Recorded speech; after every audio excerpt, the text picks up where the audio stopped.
Bonsoir, chers amis. Le texte pour notre méditation de ce soir se trouve dans le livre des Psaumes, chapitre 145. Le psaume 145, les versets 1 à 16. Au nom de Jésus, j'exalterai mon Dieu, toi qui es le roi. Pour toujours, à jamais, je bénirai ton nom. Je te bénirai sans cesse. Pour toujours, à jamais, je louerai ton nom. Le Seigneur est grand et digne de toute louange, sa grandeur est insondable.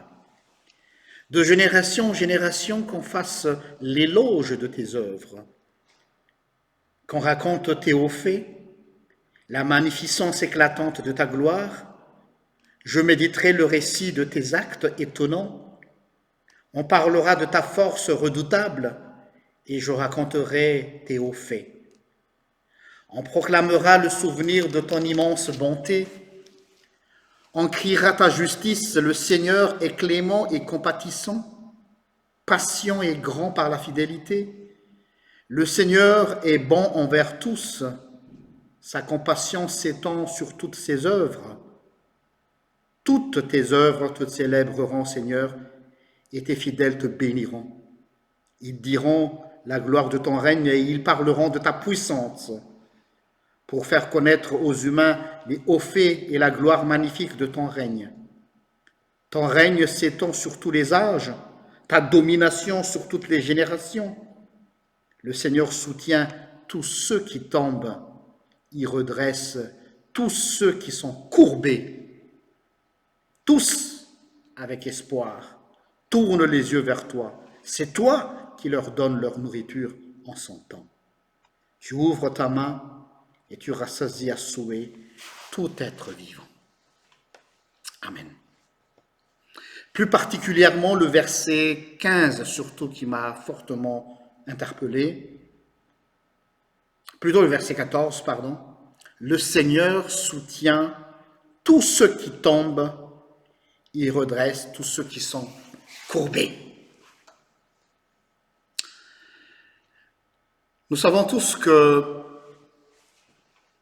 la vie dans ce monde, dans la société, est une vie pas facile parce que on nous a inculqué depuis notre tendre enfance qu'il n'y a pas de place pour les faibles.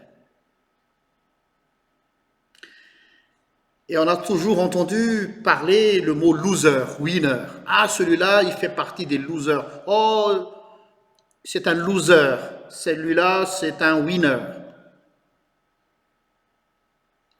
Mais j'ai le plaisir de vous annoncer ce soir que Yahvé est le Dieu des losers.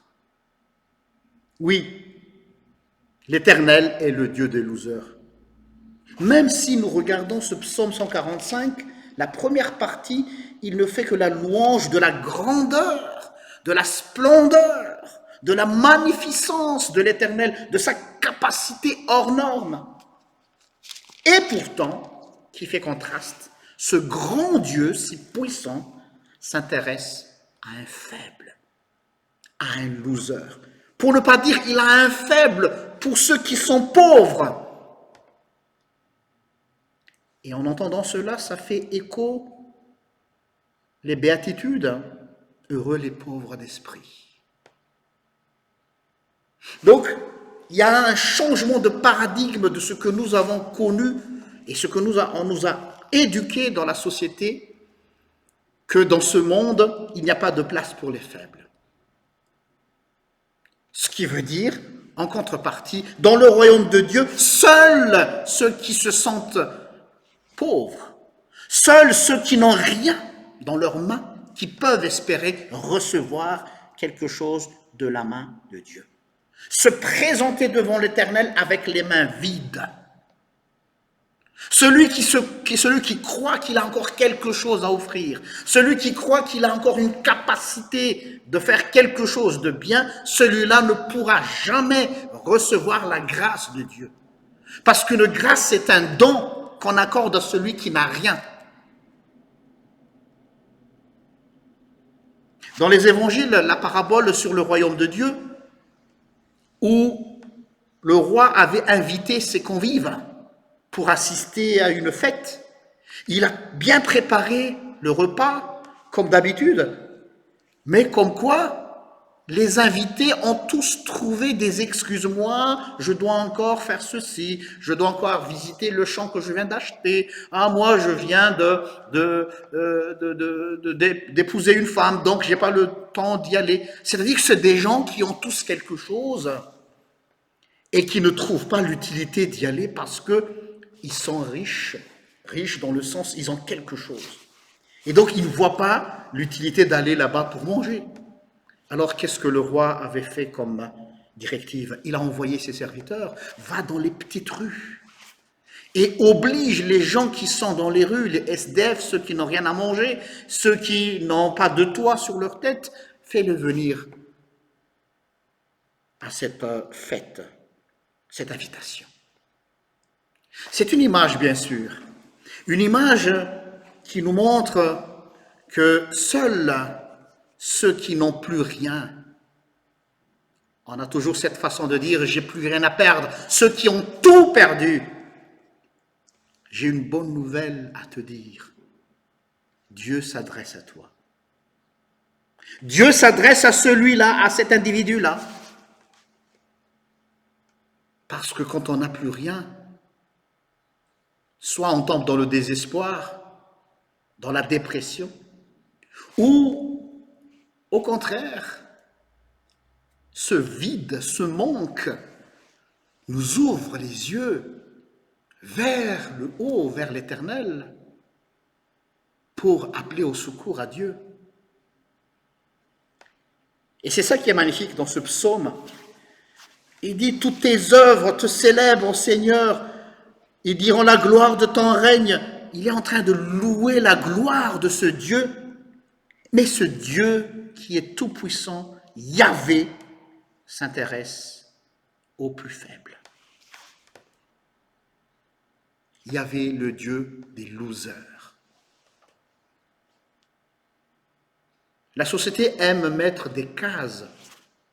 La société aime mettre dans des classifications, classe moyenne, les élites, la masse populaire, les faibles, les forts, les intellectuels, les érudits, les badauds, et ceux qui ont un pouvoir, même minime au-dessus d'eux, ils profitent de ceux qui sont en dessous de leur échelle, le système pyramidal.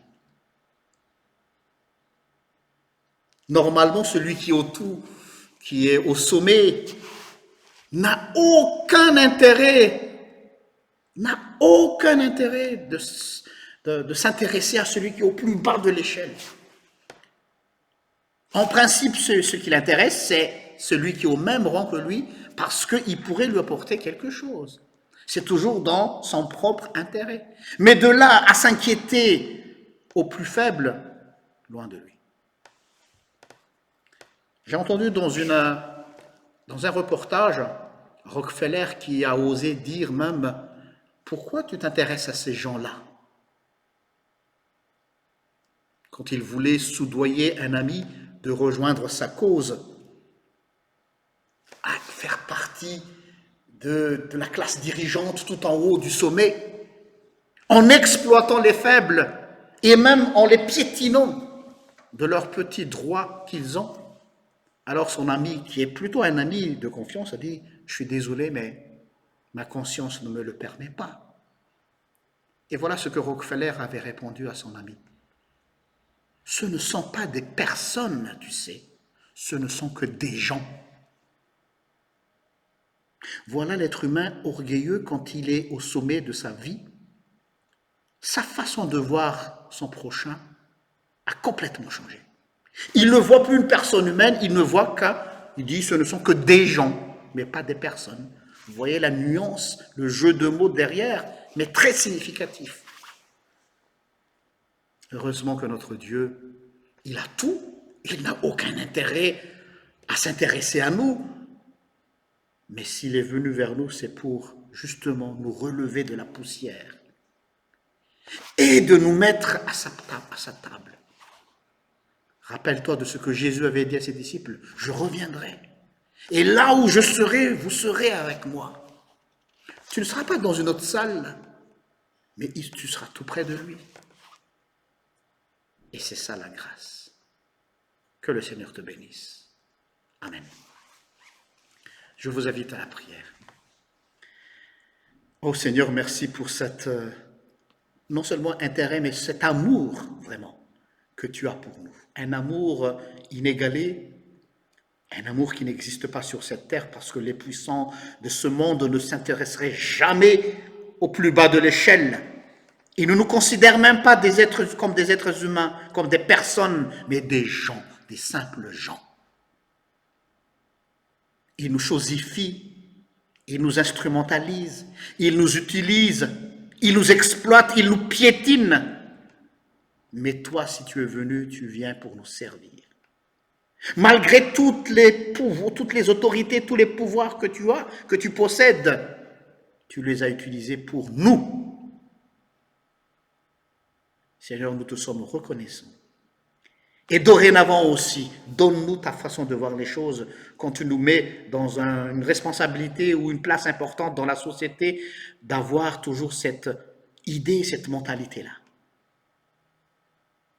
Que nous avons de la valeur à tes yeux. Et à nous aussi de mettre la valeur de chaque individu là où tu nous places, où tu nous mets. Merci Seigneur. Amen. Je vous donne rendez-vous demain à la même heure et que le Seigneur vous bénisse tout au long de cette soirée. Au revoir.